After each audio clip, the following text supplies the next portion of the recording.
Welcome. Tonight, as you settle into bed, I invite you to listen to a gentle story, a story of patience, of wisdom, of a life lived with quiet determination. This is the story of Warren Buffett, the boy from Omaha who became the sage of investing. But do not listen with the sharpness of study. Do not try to memorize or analyze. Instead, let the words wash over you like waves of calm. Each moment is here to help you drift slowly into peace, into rest, into deep, restful sleep. So, take a slow, easy breath and let us begin. The year was 1930. The United States was facing one of the hardest moments in its history. The Great Depression had spread across the land like a heavy fog. Banks had collapsed. Families worried each night about how to pay for bread, for milk, for shelter. It was a time when hope felt distant and money felt fragile. And yet, in the quiet city of Omaha, Nebraska, inside a small white house with a tidy lawn, a baby boy was born. His parents named him Warren Edward Buffett. Warren's father, Howard Buffett, worked as a stockbroker. His mother, Layla, was a homemaker. They were not wealthy. In fact, during those years, money was so tight that Layla sometimes skipped her own meals just so her children could eat. But for Warren, childhood was not filled with despair. It was filled with curiosity. Even as a little boy, he was different. Where most children wanted to run through fields, chase each other down streets, or play marbles in the dirt, Warren found comfort in something else. He loved numbers. He loved patterns. He loved the quiet thrill of looking at coins and wondering how they could grow. By the time he was 6 years old, Warren was already thinking about business, not because anyone told him to, but because he was fascinated by it. He started with something simple, chewing gum. His grandfather owned a grocery store, and one day, little Warren took a pack of gum, divided it into pieces, and walked from door to door in his neighborhood. Imagine him now, a small boy, skinny, with short hair neatly combed, a boy with bright, searching eyes, his shoes a little worn, his voice soft and polite. He would knock gently on a door. Knock, knock, a woman would answer, and Warren would hold up his hand, showing her the pack of gum. "Would you like to buy some gum?" he would ask. The neighbor would smile at the sight of this serious little boy. She might laugh softly, dig into her purse, and hand him a few pennies. And just like that, Warren's tiny hands would carry not just gum, but the beginnings of an idea. Soon, Warren realized gum was not enough.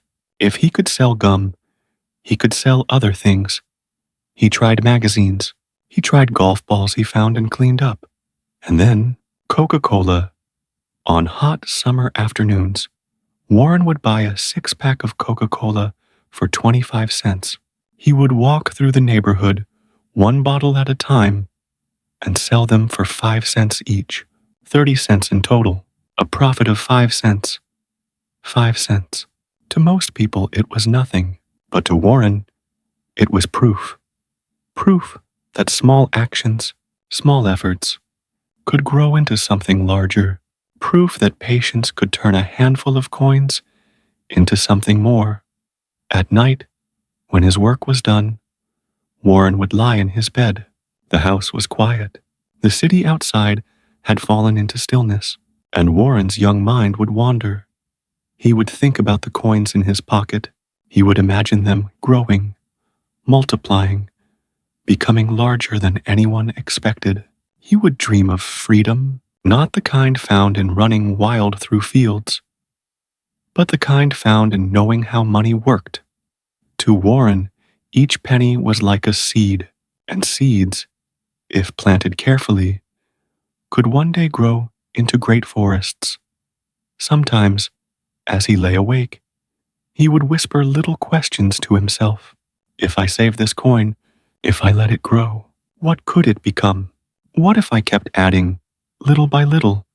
The questions floated through the air, soft as lullabies. And with those thoughts, Warren would drift into sleep. A boy in Omaha. A boy with coins in his pocket. A boy with dreams much larger than anyone around him could see. The little boy from Omaha was growing. The curious child who sold gum and Coca-Cola bottles now stood at the edge of something greater. For Warren, every coin was still a seed, but now he wanted to plant them in a larger garden. And so, at just 11 years old, Warren made his very first investment in the stock market. It was a warm day when he entered the brokerage office. Imagine it with me now. The office smelled of ink, of old wood, and of paper freshly stacked. The faint sound of a ticker machine clattered in the background, spitting out numbers on thin ribbons of paper. Men in dark suits leaned over desks, whispering about stocks and trades. Some looked serious, their brows furrowed. Others laughed, as though fortune had just smiled upon them. And in the middle of this adult world, a small boy walked in, his hair neatly combed, his shirt tucked in, his shoes polished. Though a little too big, he carried with him not just coins, but confidence. The clerks paused when they saw him. One man raised an eyebrow, another chuckled, and finally, one leaned down and asked, "What brings you here, son?" Warren looked up, his voice calm and sure. "I'd like to buy 3 shares of City's Service." The man blinked, surprised, but Warren's eyes were steady, and so, with careful strokes of a pen, the purchase was made.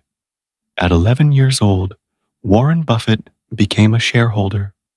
At first, excitement filled him.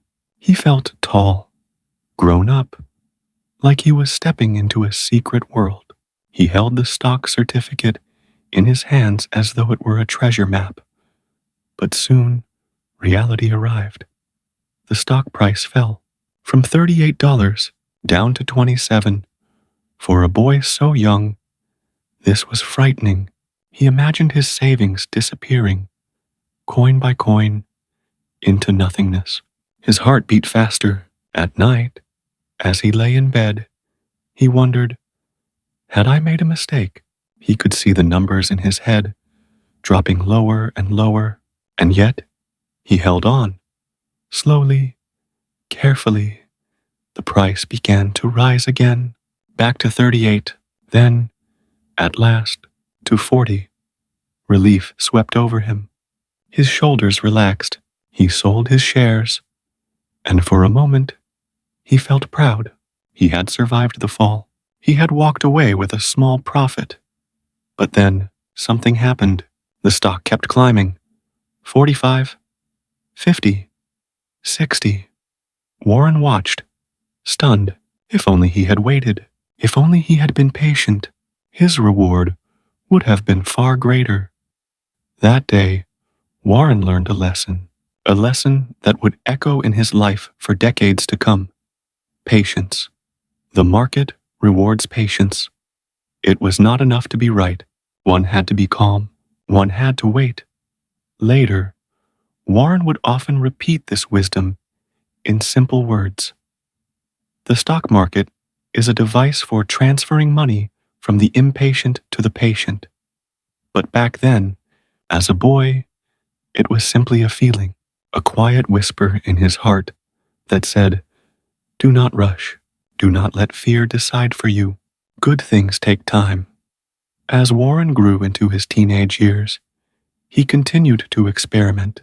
He sold newspapers, waking before dawn to deliver them across Omaha streets. He bought pinball machines with a friend, placing them in barber shops, collecting coins each week. He filed tax returns at 14, already learning the secrets of money. Every venture was like a classroom. Every coin was a teacher. Every mistake, every success, a lesson carved deep into his memory. And always, when the day was done, when his work was finished and his books closed, he would lie in bed, his mind alive with thought. He would imagine the future. He would see coins multiplying in his head, like seeds sprouting, one after another, into an endless forest. And slowly, softly, he would drift into sleep, the young investor of Omaha, dreaming of worlds yet to come. By the time Warren was a teenager, his curiosity had grown into a steady flame. He was no longer just the boy who sold Coca-Cola bottles or delivered newspapers before dawn. He had become something else, a thinker, a seeker, a student of the mysterious world of money. But Warren knew something important. He could not walk this path alone. He needed guidance. He needed teachers. He needed mentors. And soon, he would find them. The book that changed everything. One quiet afternoon, Warren found himself in the public library. The shelves towered above him, lined with books of every size, their spines filled with words that seemed to glow with wisdom. He wandered down an aisle, his fingers brushing gently against titles, until his eyes landed on one in particular, The Intelligent Investor by Benjamin Graham. He pulled it from the shelf. The cover was plain, but something about it felt powerful. He opened the book, and as his eyes scanned the first pages, he felt as though the words were speaking directly to him. The book told him, "Do not chase excitement. Do not gamble. Do not be carried away by fear or by greed. Instead, look for value. Look for what is real. Look for what is solid and lasting, even when others overlook it."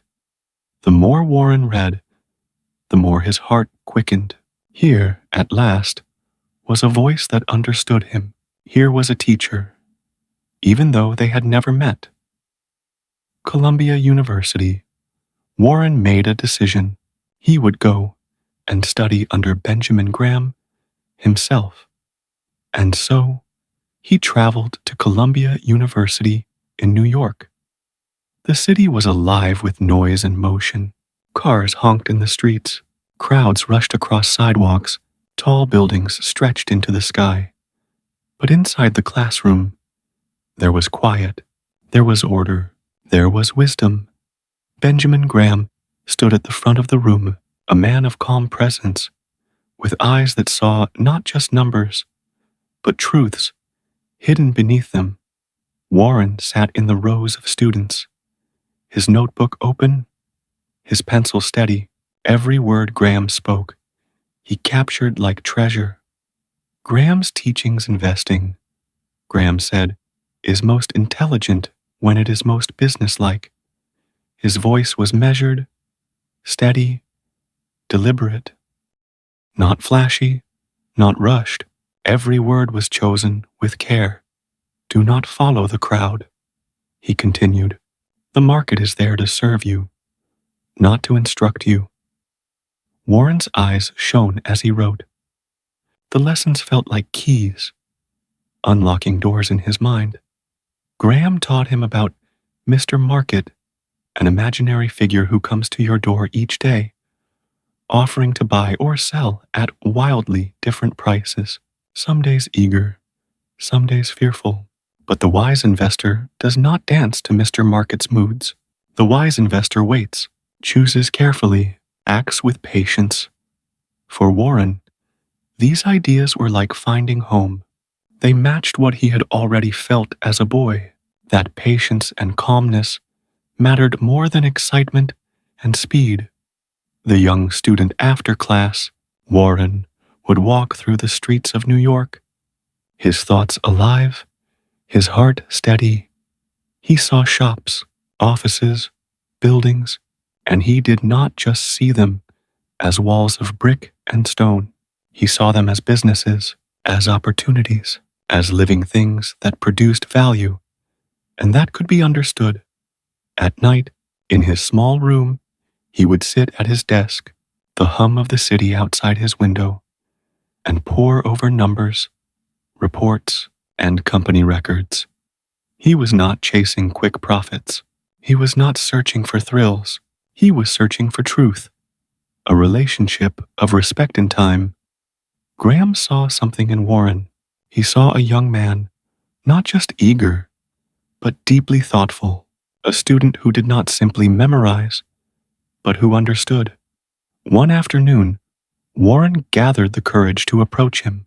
"Professor Graham," he said softly, "your book has changed my life. It feels as though you've given me a way of seeing the world." "That makes sense." Graham smiled gently.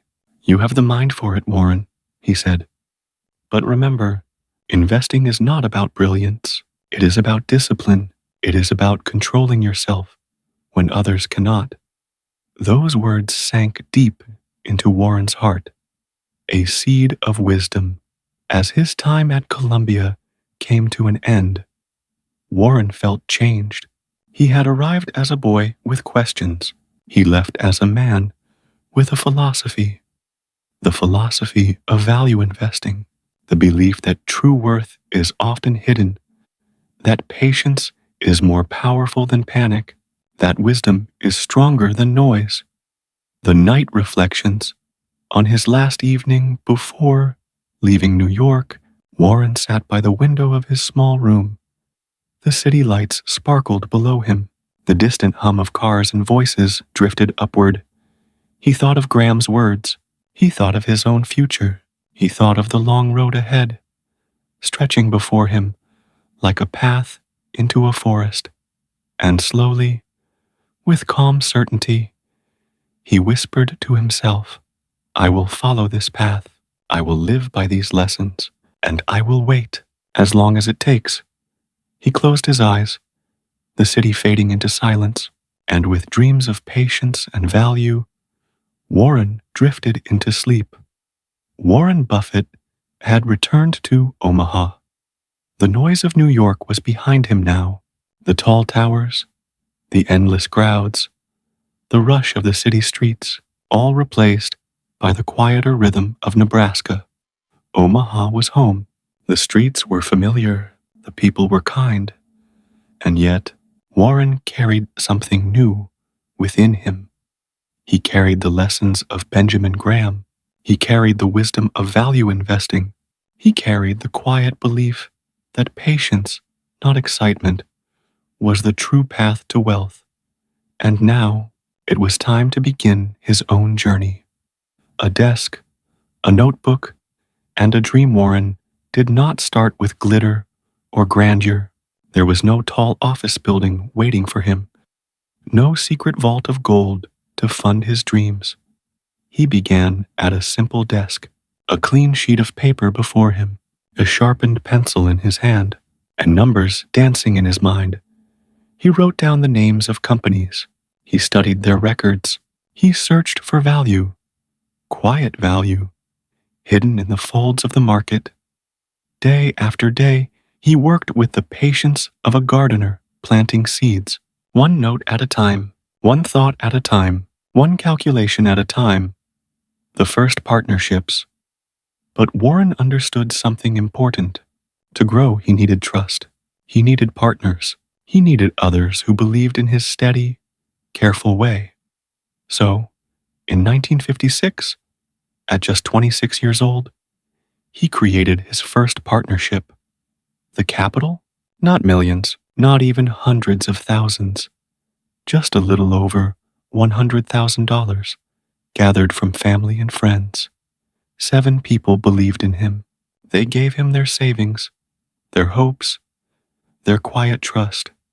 And Warren promised them something rare. "I will not promise you riches overnight," he said. "I will not gamble with your money. I will protect it first, and then I will grow it carefully." A philosophy of safety. From the very beginning, Warren lived by a rule. Rule number 1, never lose money. And rule number 2, never forget rule number 1. He studied each investment as though it were a living thing. He asked, was it strong? Was it honest? Was it undervalued? Overlooked? Underestimated? He did not care if it was exciting. He did not care if the crowd was shouting its name. He cared only for value. And slowly, patiently, the partnership began to grow. The quiet growth each year, Warren reported to his partners. He wrote letters, calm, simple letters, that explained his choices.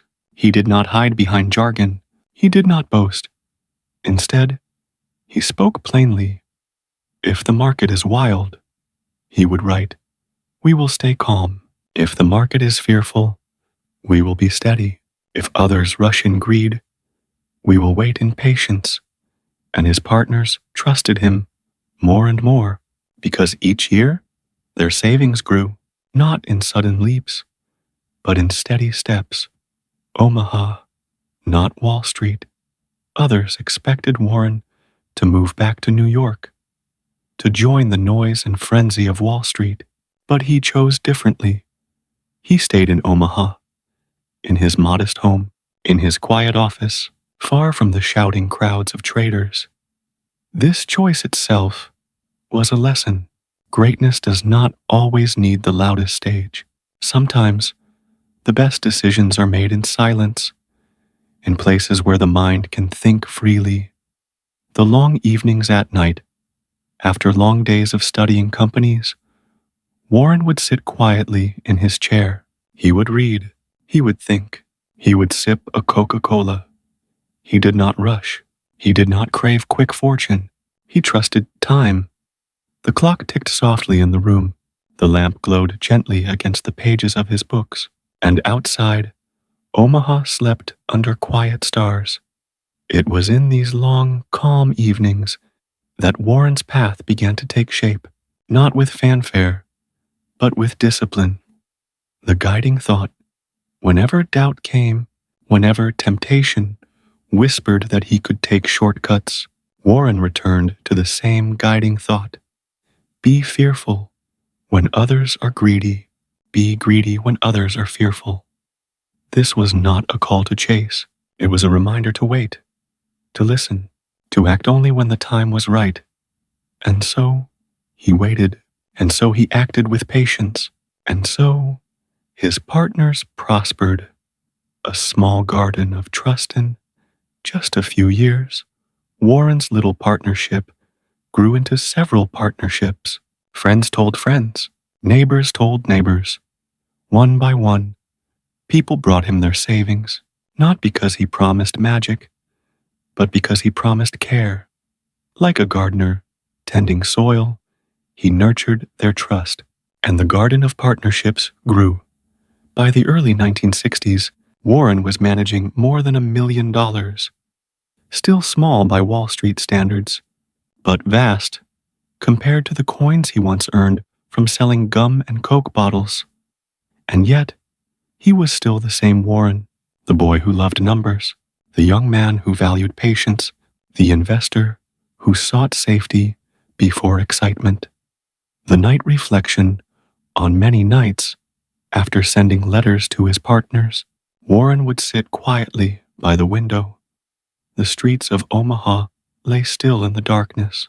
The sound of crickets hummed softly in the distance. The cool air drifted in through the curtains. And Warren would whisper to himself, "This is only the beginning. If I remain steady, if I remain patient, I can build something that lasts." And slowly, with numbers drifting like gentle clouds through his mind, he closed his eyes. The year was the early 1960s. Warren Buffett was in his early 30s. His partnerships were thriving. His partners were happy. The garden of trust he had planted was beginning to bloom.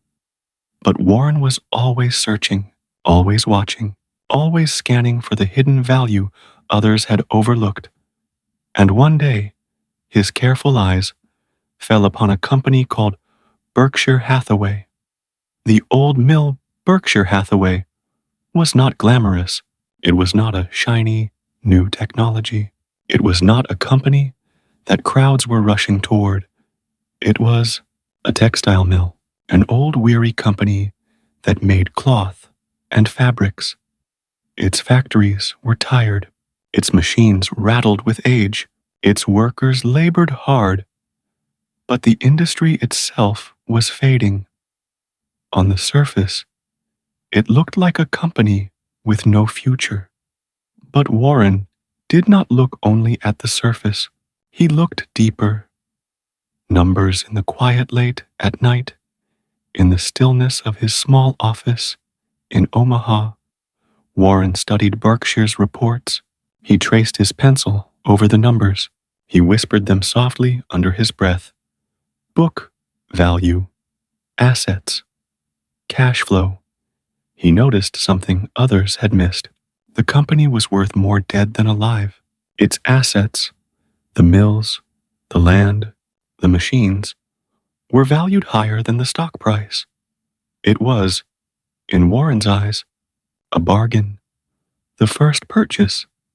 And so, patiently, he began to buy shares of Berkshire Hathaway, not loudly, not in haste, but quietly, one piece at a time.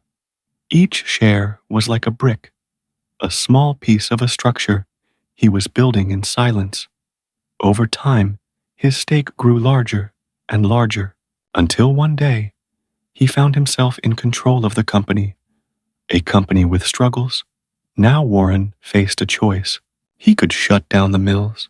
He could sell off the assets. He could walk away with a profit. But Warren was not simply a dealer of parts. He was a builder, a patient gardener, and so he chose to keep the mills running. For years, he tried to breathe life into Berkshire's textile business. He invested, he encouraged, he waited. But the winds of time were too strong. The textile industry was fading, slipping quietly into history. The transformation, many would have seen this as failure, but Warren saw it differently. He saw an opportunity to transform Berkshire Hathaway, to use it not as a mill, but as a holding company. Instead of cloth, it would now weave together businesses. Instead of looms, it would spin investments. Instead of fabric, it would create a tapestry of companies. Slowly, carefully, Warren began using Berkshire Hathaway as a shell. Through it, he purchased other businesses, insurance companies, banks, and more. Berkshire Hathaway became a seed that would grow into a mighty tree. Lessons in patience. In those years, Warren learned something important. Even the wrong company, if purchased wisely, could be turned into something great. It was not the cloth Berkshire made that mattered. It was the structure, the shell, the foundation. And Warren, with his steady hands, would use that foundation to build something stronger than cloth, something stronger than steel, something that would outlast even him. Omaha nights. At night, Warren would sit at his desk with the reports spread out before him. The hum of the lamp filled the room. The curtains swayed with the evening breeze. He thought of Berkshire's tired mills. He thought of the workers who came each day with hope in their hearts. He thought of the future, a future where this old company would be reborn. And slowly, he began to dream of the companies he could bring under its name.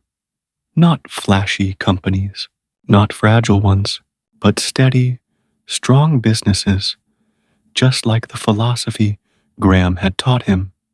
The quiet beginning of a giant few noticed what Warren was doing at first. To the outside world, he was simply a young man tinkering with an old textile mill. But inside, something greater was taking shape. The roots of Berkshire Hathaway were beginning to stretch deep, and in time, they would support branches so wide, so strong, that they would cover the world. Reflection. On one quiet evening, Warren leaned back in his chair, his eyes drifting toward the window. The stars shone above Omaha, calm and constant. He whispered to himself, "This may look like a failure, but sometimes failure is just the soil for something new to grow." He smiled gently, closed his eyes, and allowed the steady rhythm of his breath to carry him into sleep. And in that sleep, dreams of Berkshire Hathaway's future, a future of strength, patience, and greatness, began to stir softly like seeds beneath the soil. The textile mills of Berkshire Hathaway continued to fade, their looms slowing, their profits thinning. But Warren did not despair. Where others saw an ending, he saw a doorway. For Berkshire Hathaway, the old mill, was no longer just a textile company. It was now a vessel, a sturdy ship, and Warren would steer it carefully into new waters. The idea of insurance. One evening, Warren sat at his desk in Omaha. The quiet lamp glowed on his papers. He held a simple thought in his mind. Insurance. It might not sound exciting. It did not roar with engines or dazzle with bright neon lights. But Warren saw something hidden. Insurance collected premiums from people. Small sums paid month after month. And those sums, they could be invested. This money, called float, was like a river that never stopped flowing. While Berkshire might one day pay out claims, in the meantime, that money could be used to grow. Warren leaned back, his pencil tapping softly on the desk. This, he thought, is the model, a steady river of capital to invest for decades to come. Geeko and the quiet discovery. He remembered something from his younger days. Years before, as a student, he had once visited the little-known company called Geeko. Back then, he had knocked on the door of their office in Washington, D.C. A man named Lorimer Davidson, an executive at the company, had kindly explained their business to him. Warren had listened carefully, scribbling notes, his eyes bright with curiosity. Geeko, unlike many insurers, sold directly to customers, cutting out middlemen. That made it efficient. That made it strong. Now, years later, Warren remembered that visit, and soon, Geeko became part of Berkshire's growing circle. Seeds of an empire, insurance was only the beginning. With the steady stream of float, Warren began to look outward, like a gardener with fresh water for his plants. He searched for the right seeds to nurture. He found businesses that were simple, businesses that were strong, businesses that people would need and love for decades. Coca-Cola, and among them was Coca-Cola, the red logo, the familiar script, the drink that had been with Warren since boyhood. He remembered selling Coca-Cola bottles door to door. He remembered the fizz, the sweetness, the simple joy it brought to millions.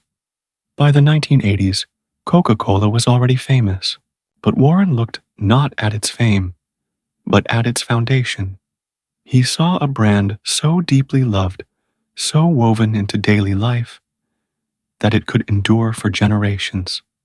He smiled as he studied its numbers. It was exactly the kind of company he had always cherished. Simple, steady, and lasting.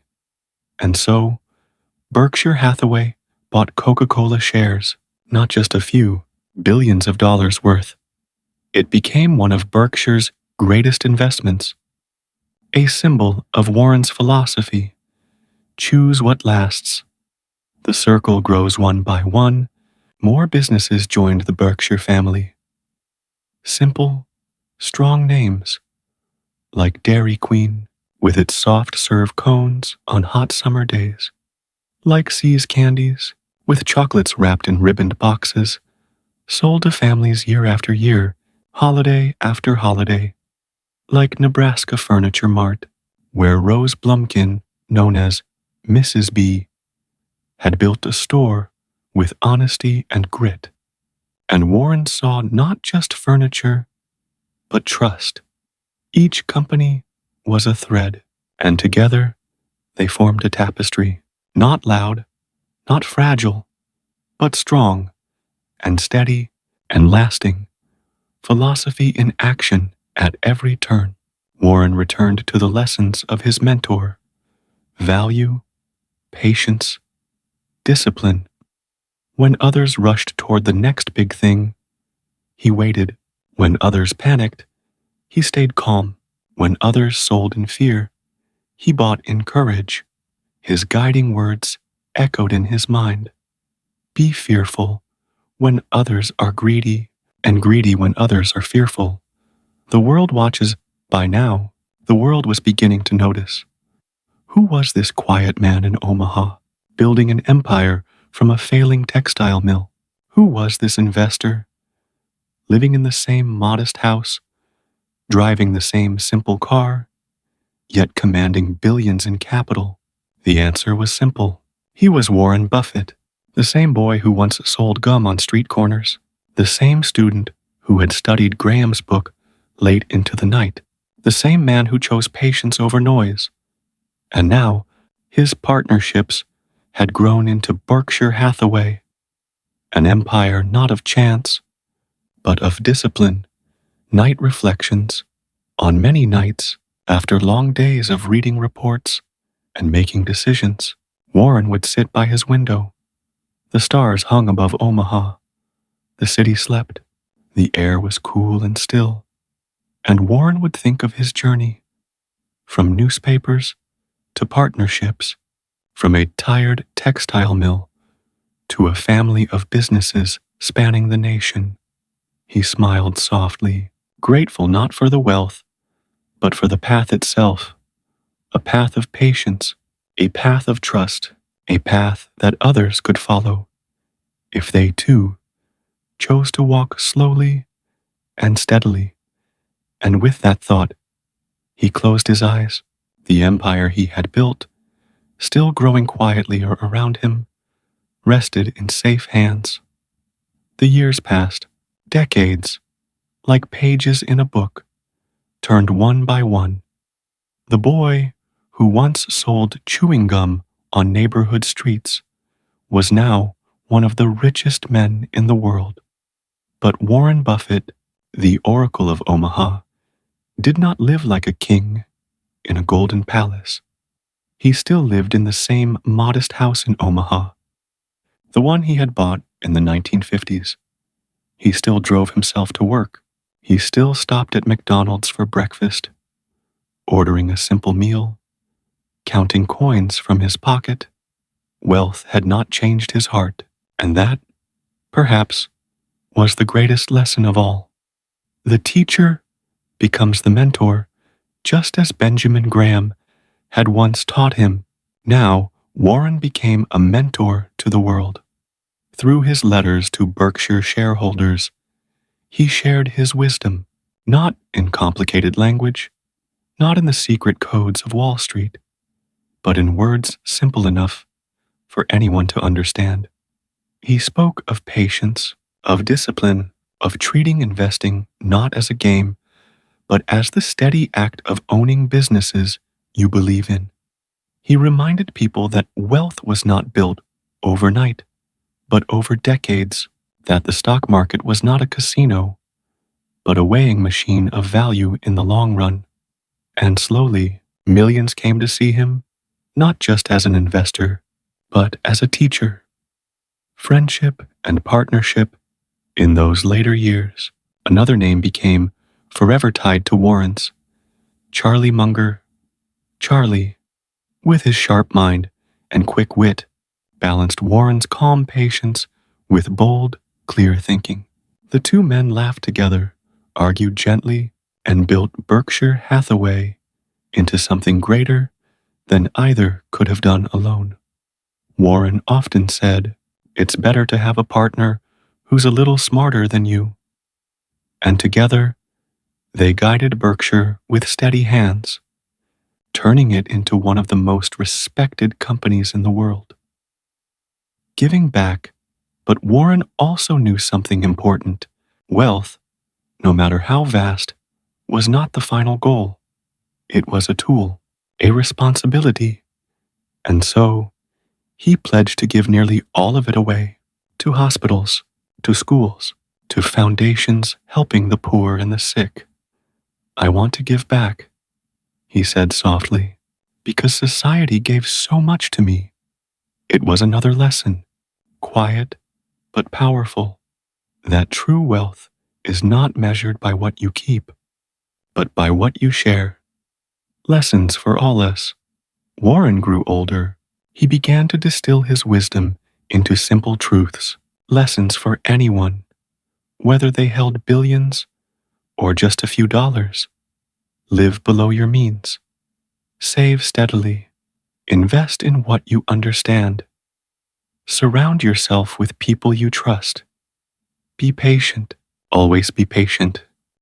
The years passed, decades, like pages in a book, turned one by one. The boy who once sold chewing gum on neighborhood streets was now one of the richest men in the world. But Warren Buffett, the Oracle of Omaha, did not live like a king in a golden palace. He still lived in the same modest house in Omaha, the one he had bought in the 1950s. He still drove himself to work. He still stopped at McDonald's for breakfast, ordering a simple meal, counting coins from his pocket. Wealth had not changed his heart, and that, perhaps, was the greatest lesson of all. The teacher becomes the mentor, just as Benjamin Graham had once taught him. Now, Warren became a mentor to the world. Through his letters to Berkshire shareholders, he shared his wisdom, not in complicated language, not in the secret codes of Wall Street, but in words simple enough for anyone to understand. He spoke of patience, of discipline, of treating investing not as a game, but as the steady act of owning businesses you believe in. He reminded people that wealth was not built overnight, but over decades, that the stock market was not a casino, but a weighing machine of value in the long run. And slowly, millions came to see him, not just as an investor, but as a teacher. Friendship and partnership. In those later years, another name became forever tied to Warren's. Charlie Munger. Charlie, with his sharp mind and quick wit, balanced Warren's calm patience with bold, clear thinking. The two men laughed together, argued gently, and built Berkshire Hathaway into something greater than either could have done alone. Warren often said, "It's better to have a partner who's a little smarter than you." And together, they guided Berkshire with steady hands, turning it into one of the most respected companies in the world. Giving back, but Warren also knew something important. Wealth, no matter how vast, was not the final goal. It was a tool, a responsibility. And so, he pledged to give nearly all of it away, to hospitals, to schools, to foundations, helping the poor and the sick. I want to give back, he said softly, because society gave so much to me. It was another lesson, quiet but powerful, that true wealth is not measured by what you keep, but by what you share. Lessons for all us.